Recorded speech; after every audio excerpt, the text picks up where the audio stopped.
Hi, everybody. I gotta make sure I stand in front of this. This is the only mic, right? So, yeah, well, I'm so honored to be here. Welcome, everybody. Thank you all for coming this morning. Can I see you? Everybody online, or I see you. I see you over there on the TV. So, thank you for joining us on Zoom for wherever you are. Here we are. So I'm excited to be here today to share. Did you ever hear of course I know you've heard this, the phrase, for the love of God, right? For the love of God. Did you ever get you just feel overwhelmed with life and say, for the love of God, you know? So today I wanted to say, for the love of oneness, you know, because I think that it's a practice to remember that we are one with each other, one with life, one with all creation. I like to think of it like, if you think about the word universe, right? Universe means universe, one song. And we can remember and recognize that we're one with all of creation, all of life. And one of my favorite quotes is, I've been actually studying the Course in Miracles again this last year. I had about 20 plus years ago, I picked it up and I was reviewing the Course in Miracles. What I love about the Course in Miracles is so simple and so universal and so powerful because it's all about a miracle. Well, what's the miracle, right? Anyone know the miracle? The miracle is the shift from fear to love. The shift from fear to love is a miracle. Whenever we have that shift from fear to love, it's a miracle. And that's, I picked up this Course in Miracles again this year. Now, I picked it up, I don't know, 20, 25 years ago, and I started reading it, and I was like, oh my God, this is way too much for me to handle right now. And I couldn't handle it. Like, I was just like too much. I was doing a whole bunch of other things. So a friend of mine I was talking with last year said, you know, you may want to check out the Course in Miracles. And if you promise you won't tell anybody, I'll tell you why he told me that. I was kind of getting caught up in a lot of separation. I was kind of getting caught up in a lot of us against them thoughts. And I have a really good friend. We went to high school together, and he's like my soul brother. And he kept saying, Mark, you can't think like that. You're a minister. You know? He's like, Mark, you can't, like, you're there. Your organization's called Evoke Peace. You know, you can't be saying us against them, you know, like all the time. And I couldn't get it out of my, I would get so angry and so triggered about some of the things I was seeing in the world. And I kept saying that, those people. And I would catch myself and I would practice, right? I would practice saying, oh, there I go again, you know? And I was bringing self-compassion to myself around that, but I kept doing it. He said, Mark, I think you need to check out the Course in Miracles. And because it's so simple, yet so profound. And it very much ties into the science of mind, what Ernest Holmes in the reading this morning is saying, that we really are all one. And the great masters have seen that, and we're recognizing it again. And in the Course in Miracles I was reading this week, it says, let me remember I am one with God. Let me remember I am one with God. I am one with creation. I'm one with life. The life is in me, working in me, as me, and through me. This love, this God, this presence is always here, and it's working in me, as me, and through me right now. Can I remember that? It's easy to forget. Have you noticed anybody? Yeah. Am I the only one? I think it's easy. So, you know, I remember a story like in my own life years ago when I started recognizing that I could actually ask to get reconnected with the sense of oneness. And I was very kind of caught up in my ego quite often and forgetting that sense of oneness. And I had done all kinds of spiritual stuff in my life. I had been to India, I studied with Tibetan monks, I had a guru, I had wonderful, amazing spiritual teachers along the way who helped guide me. And about 17 years ago, in 1 week, I ended up getting sober. I was drinking a little too much and doing whatever else a little too much. And my life had gotten really, really out of balance. And at some point, I said I wanted to live a life that worked. Because what was going on was I was one of those people that was able to handle it because I was working. I had a trade, I was making money. So one side of me was working, and I was actually in my internship as a Center for Spiritual Living Minister when I got sober. But everything was also fell apart in my internship, right? So everything was falling apart, and I was just, you know, living a crazy life. And one day I said, you know, Mark, you're living in two different worlds. You know, you're over here doing all the spiritual stuff on one side, And the other side of me was doing all this like, partying like a rock star, and I was way out of balance. Like, but I was kind of justifying it all by saying, oh, you know what? You can get away with this. It's just social. You're just having fun. You were too serious as a young man. You're just having fun, And I had all these excuses of why I could get away with that. And well, one day when my life really was kind of having some great challenges around all that, I remember I stopped, and something in me said, "Let me remember I'm one with God." And I recognized is that if I quiet my mind, I can hear that voice of God. When I quiet my mind, I ask for God's will for my life today. But an interesting thing happened. I tried getting sober for many years before I actually got sober. And I'd done all kinds of spiritual stuff. I'd done meditations. Like I said, I went to India where the Tibetan monks lived. I did all this spiritual stuff. None of that kept me sober. But you know what kept me sober? When I finally stopped and I asked the power greater than Mark. When I aligned with that energy, power, of oneness of God. When I finally stopped and asked that to help me, to guide me, to show me the way, all of a sudden, this pattern started falling away.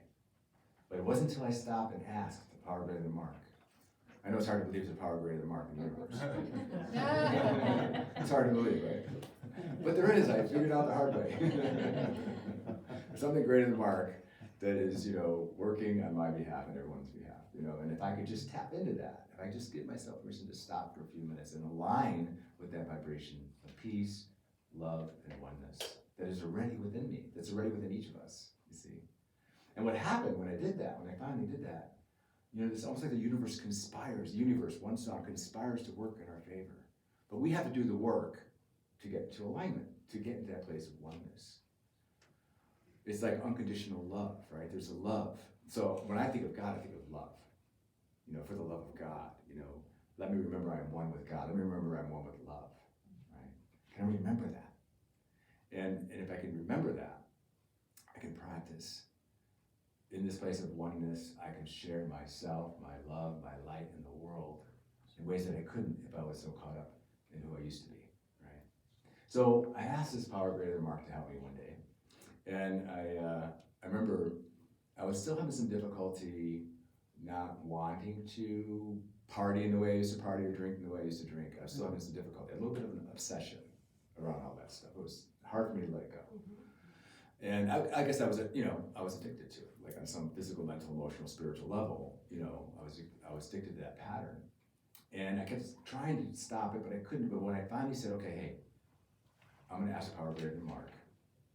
And then all of a sudden, something started shifting in my life. And I remember pretty clearly, it was about a month after I finally made the decision to live a sober life that worked. I was still having difficulty, and I had a wonderful mentor and sponsor who helped me. And he said, if you think you're gonna go down that road again, call me first. If you think you're gonna go drink call me first before you do that, okay? Whatever time of the day or night, just call me first. I said, okay.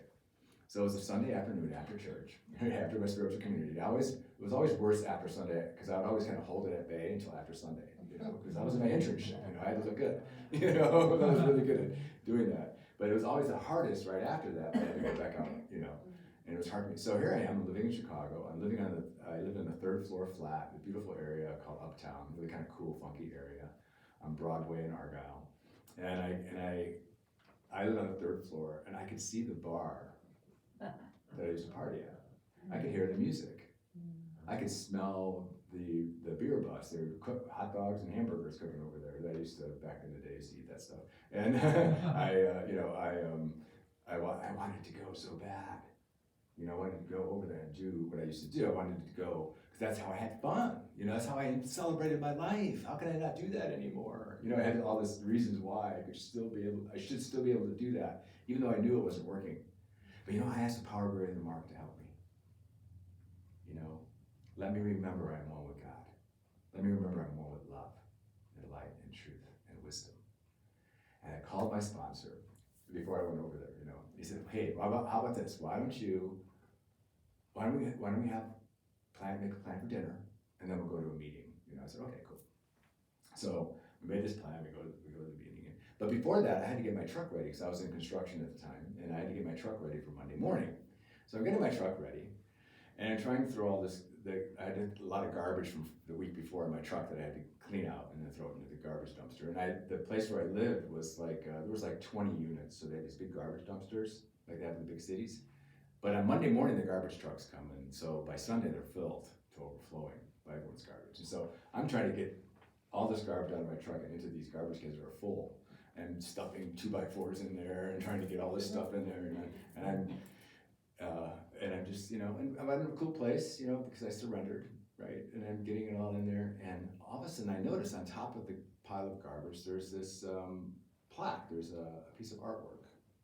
I'm like, oh, that's weird. That's interesting. And I pick it up. I look at it, and I'm like, oh, it's a quote. And so I start reading it, and it said, "And the day came when the risk it took to stay tight inside the flower bud became more painful than the risk it took to blossom."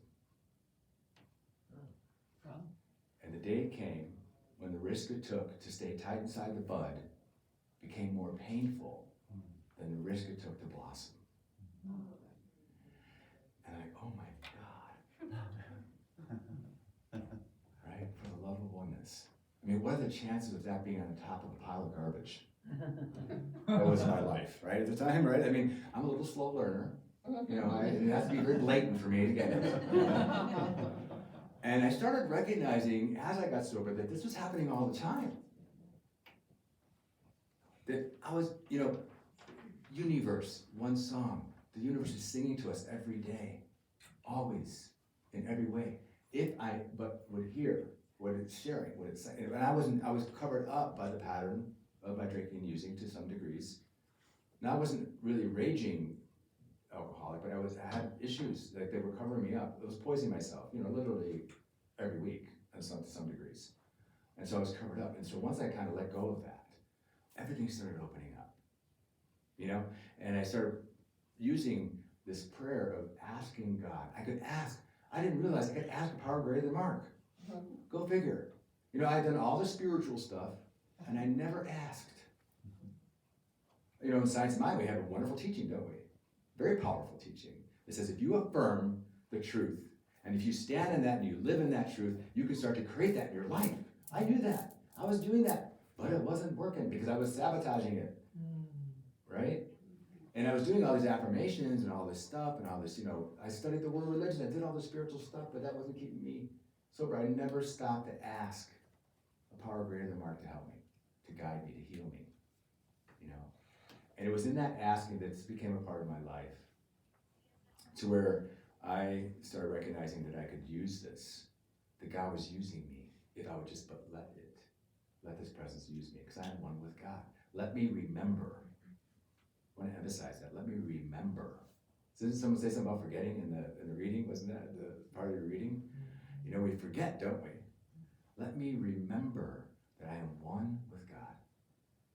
That I am one with love. I think of God as love, you know. I think God is an unconditioned love. You know, a love that has no conditions. And that love is within each of us right now, in this moment. Each of us is fully connected and in alignment with this oneness of love of God. Every one of us. It's not just for me, it's for you, it's for everyone. We are one with God, and we are one with each other, no matter where we are on the planet. Right? Look at this beautiful altar you guys created for Ukraine. It's simple and beautiful and powerful to recognize that we can share our love and oneness with the people of Ukraine, right? And someone mentioned, and Russia. A lot of people in Russia have been hearing a lot of reports. They don't know really what's going on. And it's needed. It's so important for us, especially those of us. And I think if anyone is here today, whether you're online or here, we are on a path of living in alignment with oneness. Are we not? Yes. Are we not practicing this? Right? So how do we do this? Well, it's a practice. I remember I did a talk years ago on understanding unconditional love, understanding God. What is it really? What is God? You know, it's such a, you know, everyone has it. Probably in this room, if we sat and talked for 20 minutes, each of us, we'd have a little bit different connotation of what we think it is, and that's okay. You know, but an essence, isn't it? It's a quality, it's an essence, it's a sense of oneness, of love, of a true love that has no conditions. Could we love without conditions? It's hard. I did a talk when I was in Raleigh on unconditional love. And I realized that he may have a point in some degree, because it's a practice. It's a practice to live in unconditional love. It's a grueling daily practice to live in unconditional love. But whatever we practice, what happens when you practice something over and over again? It's part of you. It becomes part of what else? It becomes easier, right? It becomes easier to live with unconditional love. Even the most hardest people to love, we can practice this. Now, I was listening to Carolyn Miss this week, and she's powerful. You know Carolyn Miss? Yes. She's in I your love her. face. She's from New York, right? Yeah, I think so. Yeah, she's from New York. She's got this New York kind of like sarcastic. She's in your Yeah. face. I love her because she's just like Yeah. she didn't beat around the bush. You know, I love her. And she says, she's like, I was at breakfast this week, and someone says, do you think that Putin's mother loved him? And she said, I don't know. Something happened, you know, for him to become such a maniac. Really, let's be honest, the guy's a maniac. And this is what we're dealing with today. And like me, and like probably most of us here, all of us here perhaps, we're feeling a sense of rawness right now with what's going on, aren't we? I am. I'm feeling a rawness like I've never felt before. I don't know why. I'm feeling this war so much in my heart, more than any others that I've seen in the insanities of our conflicts. Maybe because I'm recognizing more and more that I'm one with all people. And Carolyn Miss said, maybe it's like this. Maybe love is like water. And if somebody was dehydrated, completely dehydrated in the desert, and they were just about to fall over of dehydration, suck dry of water, right? That one person would come up to that person and give them a cup of water. That one cup of water would help rehydrate them, would bring vitality back to the body temple. One cup of water. Now, of course, they might need more than one cup of water, right? But that one cup would make a difference, wouldn't it? To bring vitality back to the body temple, right? She said, what if love is like that? And perhaps Putin is dehydrated of this love. And maybe now more than ever, he needs love. Unconditional love. That's challenge. It's hard for me to even talk about that, to even say that out loud. Now, this is not condoning any bad behavior. This is not at all on any level, in any way, condoning any bad behavior, right?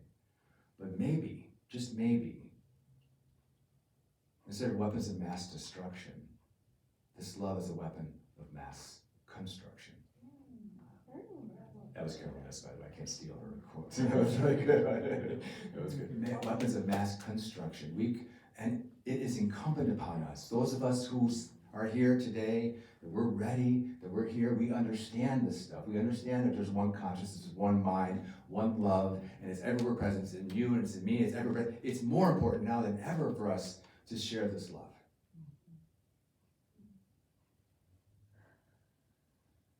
Right? Recognize the oneness of all of us. No one is left out. That's hard to take, but it's the truth, isn't it? Really. It's the truth, isn't it? And yet, what's needed in Ukraine is this love, you know? And we can take a stand for love. Now, I can't go over there single-handedly.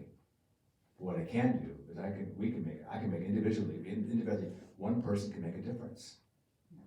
And Carol Miss said this, she said, one person can make a difference. Right? If Putin was to withdraw, he's the one person who could withdraw from all that, right? And he's the one person that can create all that. And he's got that, for whatever reason, he's got the power to do that right now. As unfortunate and horrible and horrifying as that is. but he also has the power to take that. So maybe we can pray and align with love and know there's a power greater than I am, greater than Mark and you and I, that can work collectively to help to heal, to bring the love, the water, the love to rehydrate the greatest, highest, best possibility, that we can allow then this creative power and love and source to have its way, to work in its way, in a way that's unexpected, that we don't have to figure it out. You see? We can step into this power of love and oneness. You know, the pandemic that we're dealing with. Have you noticed with the pandemic of the COVID, right? It's touched everywhere on the planet, hasn't it? And how quick did that happen? That was, the pandemic happened for us to recognize and to realize we are one. Yes. We are one in sickness, but we are one in health and wholeness. And the more we work together, the more wholeness we will have, right? Yep. But we have to do this one thing, and that is to quiet our mind, to quiet, to receive God's will for our life today. In quiet, I receive God's will for my life today. You know, we could do that for ourselves, we could do that for each other. So we have to create this space each day to quiet and to align and to remember that I am one with God. I am one with oneness.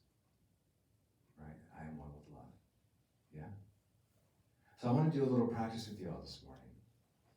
I brought some Tibetan singing bowls and a little Native American flute today. And I'm just going to spend, how much time do I do? Do I run out of time already? Yeah, loop it. Yeah. Huh? Loop it. Loop Keep it? it going. Yeah. Keep it going. Keep going. Okay, we're good, okay. Keep going. Okay, I'll loop it. Great. What was that song you said? Shake it up. Kick it up. We'll kick it Yeah. up. We'll kick it up. We'll kick it up, this love, and we're going to send it to the world. Okay? We're going to get quiet. We're going to connect. We're going to remember that I am one with God, that I am one with love. Right? So I'm going to play a little Tibetan singing bowl, a little Native American flute. These are ancient practices, by the way. And then you probably already know this, right? The ancient practices. I'm just joking around because part of my work today is working with addicts and alcoholics, and I teach spiritual education and recovery. And I always joke around when I do this, I say, this stuff has been around for like 4,000 years, over 4,000, these practices, ancient, way before Xanax. way before all of our ways of numbing, right, and distracting, and you know. So these are ancient practices to help us to align. So let's do that.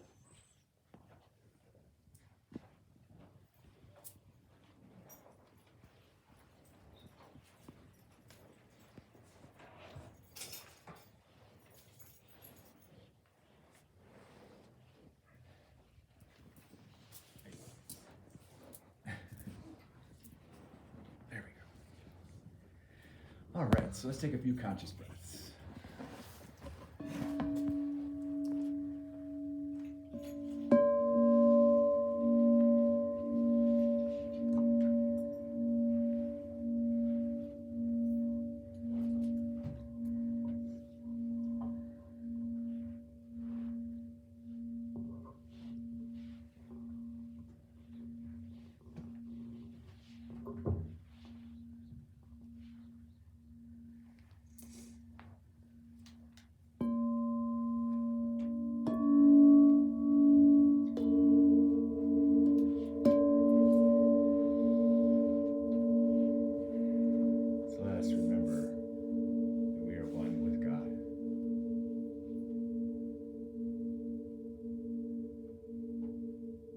Just taking a few conscious breaths now, observing this breath that is breathing us.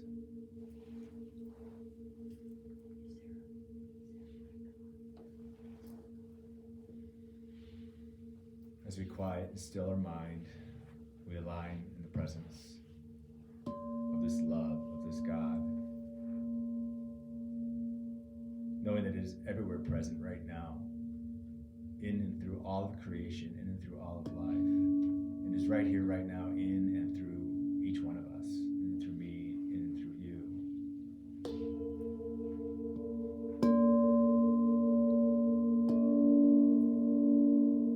Realize that we are a part of all of creation, all of life. And just like Thich Nhat Hanh said in the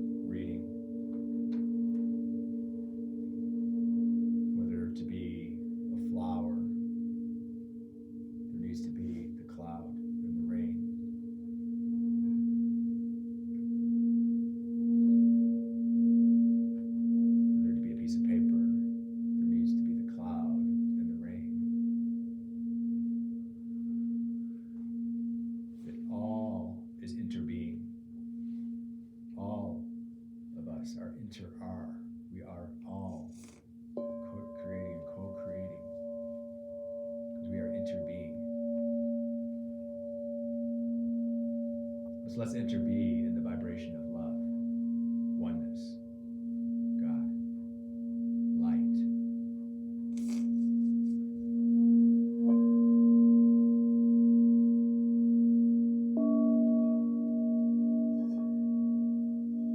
So as we create some space to quiet and still our mind,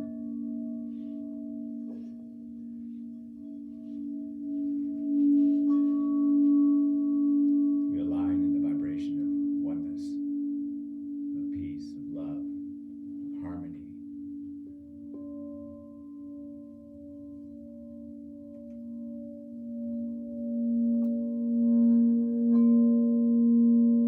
We remember the truth of an unconditioned love that is already within us, that is always here, within each of us.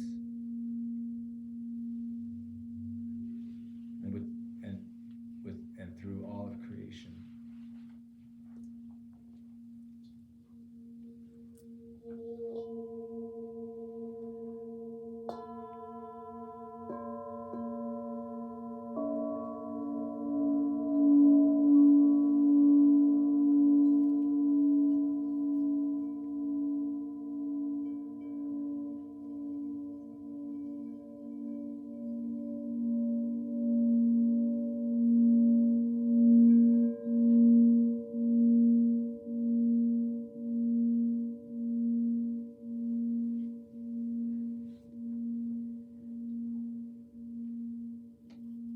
As we quiet and still our mind, we align in the vibration of peace. An ancient, ancient peace and love and wisdom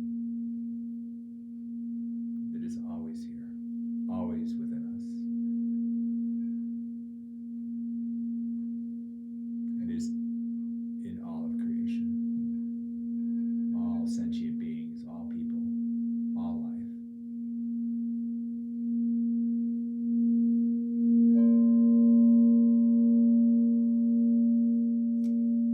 Let us remember that we are one with God, one with love.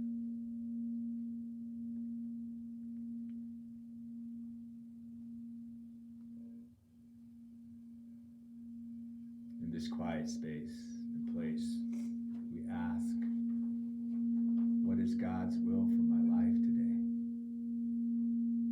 What is God's will for my life today?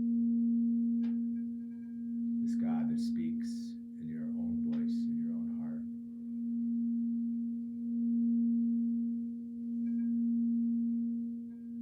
From a depth of inner wisdom, peace and love, compassion, understanding.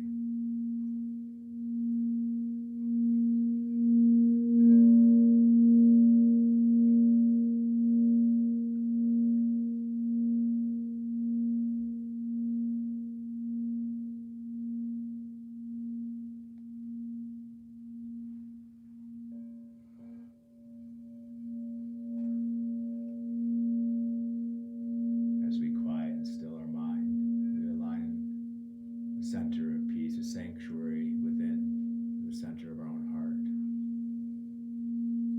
a place of refuge within.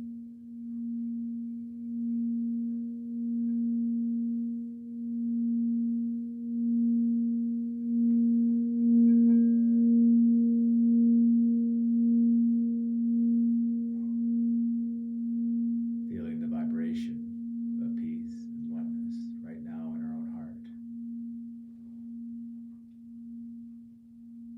We now share this in the world as we hear the sound of the Native American flute,